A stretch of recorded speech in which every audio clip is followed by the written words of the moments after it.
others that they're a figment of our imagination. But around the world, stories of the wild man persist. Here's our own Paul Willis. Just outside Sydney, there have been reports of encounters with human-like creatures otherwise unknown to science. It has a long, thick coat, very dark. The face is largely hairless, very deep skin folds. So far, there is no hard evidence, no specimens, no bones, but plenty of sightings. Yetis, Yowies, Bigfoot, we've all heard the stories of large, hairy, men-like creatures roaming through the bush. What we want to know is, what's really behind these mysterious sightings? In Australia, big hairy men are known as Yowies. Here in the Blue Mountains west of Sydney, Neil claims to have had over 300 encounters with Yowies over the last decade. The closest I've been probably is about 6 foot. Yeah, so eerie experience. Many of his neighbours have also had encounters. Neil and a friend, having heard the sound of footsteps in the bush, decided to follow. When I got close to where I thought it was last standing, I turned to Robert and said, I think it's somewhere around here, just be careful, I'm going to turn the light and see what happens. And without knowing it, the thing had been so close to me, and it stood up directly in front of me, slightly to the side, led towards me and just roared in my face.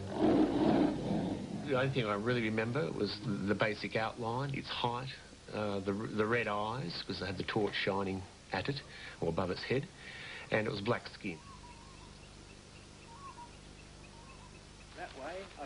Neil and his neighbours have had hundreds of encounters with Yowies and gone looking for evidence of their movements.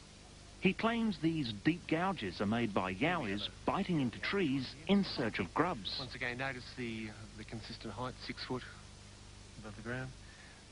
Canine tear through here. Mm-hmm.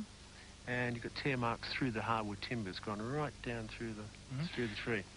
And how many of these are there around here? In this immediate area here alone, there's over 300 of them. And it's not just Australians who are reporting encounters with wild men and women.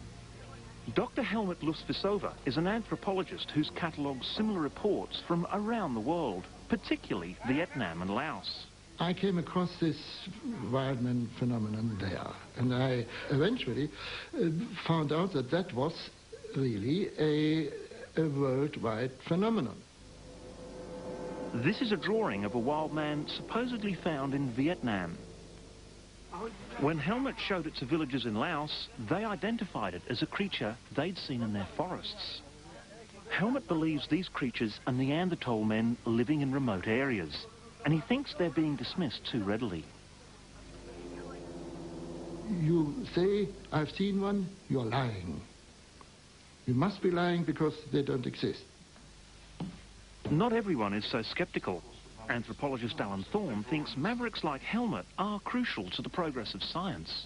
It's the person who's gone outside the envelope who produces the goods. I mean, lots of people do and fail, and as we look back in science, you know, there are these magical people that who at the time were mavericks, idiots, you know, way off the Looney Tunes.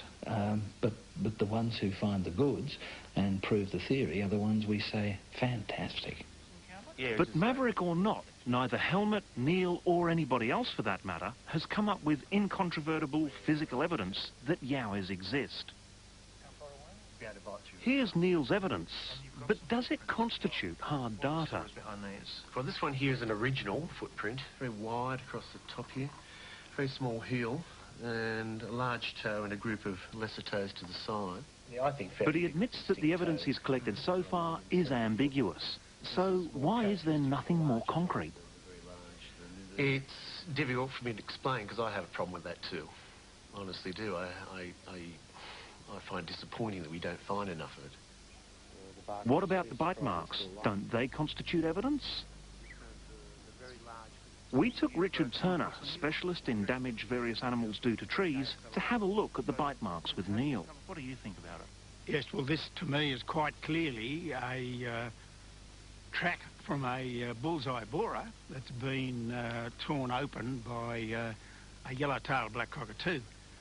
I would find it rather difficult for a yellow-tailed cockatoo to get a firm hold onto this to bite through it without leaving some sort of damage on the trunk.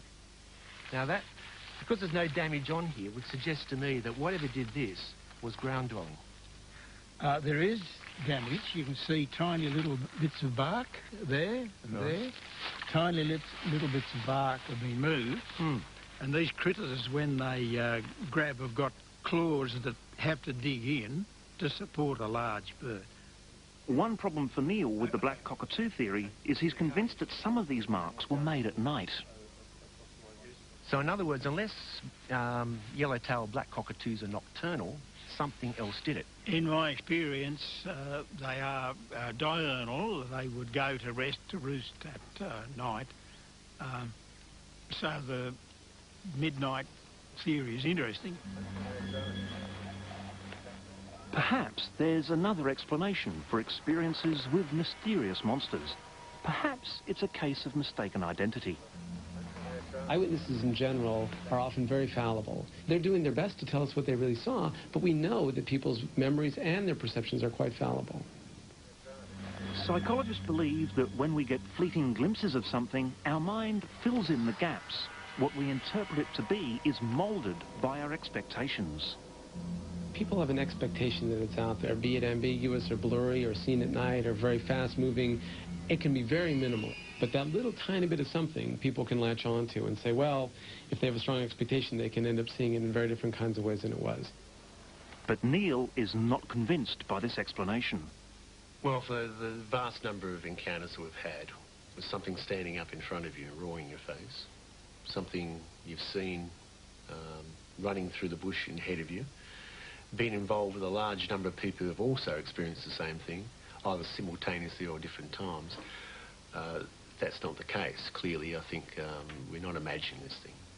Whether these creatures are really roaming through the bush remains to be seen, but the pattern of evidence suggests that Yowies do not exist. However, Alan Thorne warns against being too sceptical. There in the totally searched out Blue Mountains west of Sydney, there suddenly pops up the Wallamai pine. I mean, it's a new family of trees.